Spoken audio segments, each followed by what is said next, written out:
déborde de partout, c'est-à-dire que les pulsions dans les addictions sexuelles sont tellement puissantes qu'il y a des gens qui se donnent un mal fou pour essayer d'y résister, et puis hop, ça repart de plus belle.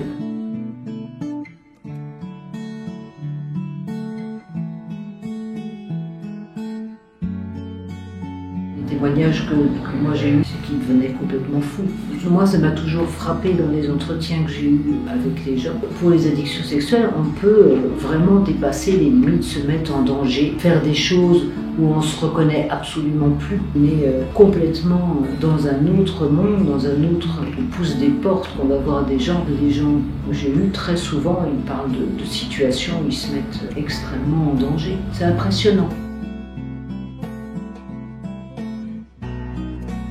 C'est toujours très embêtant. Moi, on a vu des gens, par exemple, qui allaient voir trois visites chez les prostituées par jour, qui avaient besoin d'avoir beaucoup de relations sexuelles avec des gens très différents, ou des gens qui sont en couple et qui n'assument pas d'avoir des relations homosexuelles, donc ils le font en cachette et ça devient aussi une obsession. Pour les conjoints, en général, je pense que ça ne doit pas être très agréable, même avec beaucoup de compréhension. En général, ils ne comprennent pas bien quoi. Leur conjoint a besoin de faire ça. Et donc, avec beaucoup de compréhension, pendant un moment, ils arrivent des fois à faire en sorte que ça soit vivable pour tout le monde. Et puis, si c'est pas possible, la personne vient consulter.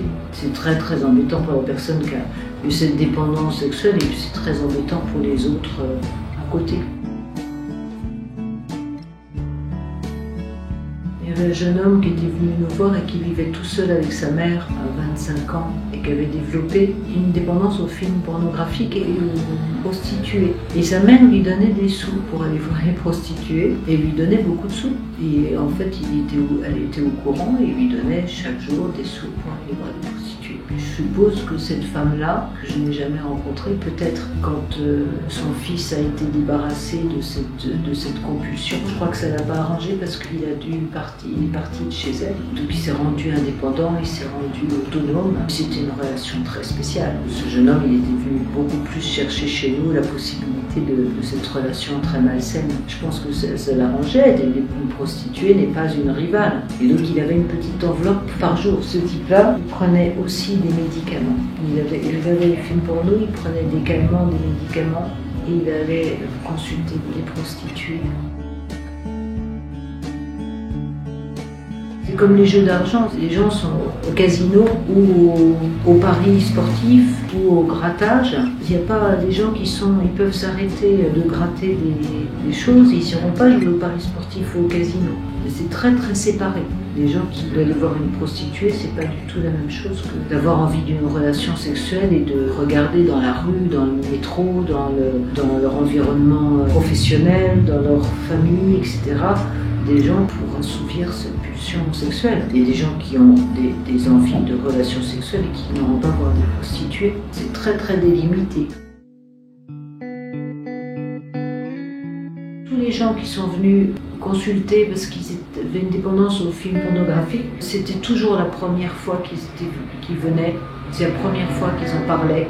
On était les seules personnes à qui ils s'adressaient.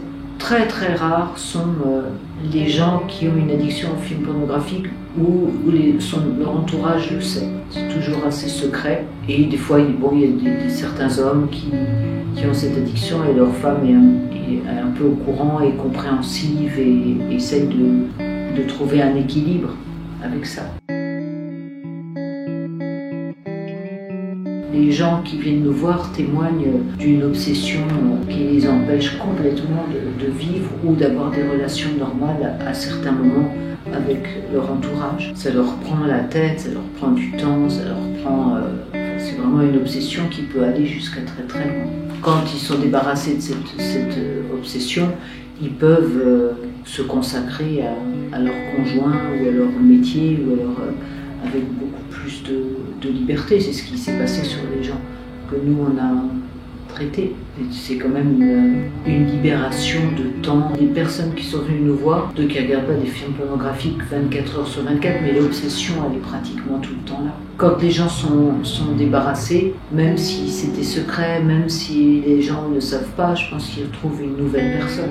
Je suppose que les gens ne savent pas, mais quand ce mari regardait 2 heures ou 3 heures de film porno, et qui s'en est débarrassé, je pense que la femme doit voir un autre homme en face de lui, rien que vis-à-vis de lui-même, beaucoup plus disponible, beaucoup plus léger, parce que c'est très embêtant quand même comme obsession. Les gens que j'ai vus, c'était pas du tout qu'ils étaient malheureux avec leur femme, qu'il n'y avait pas une sexualité satisfaisante, ou au contraire.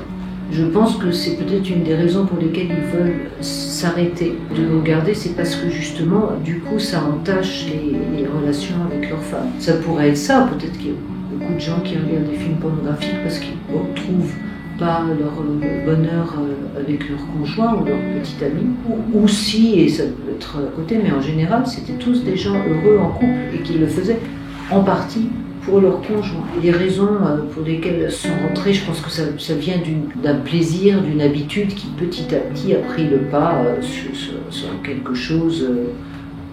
Parce qu'il y a des gens qui regardent des films pornographiques, ça ne devient pas forcément une obsession. Si c'est devenu une obsession, c'est qu'il y avait quelque chose, et c'est toujours venu de manière très très progressive jusqu'à dépasser les limites du soutenable pour la personne.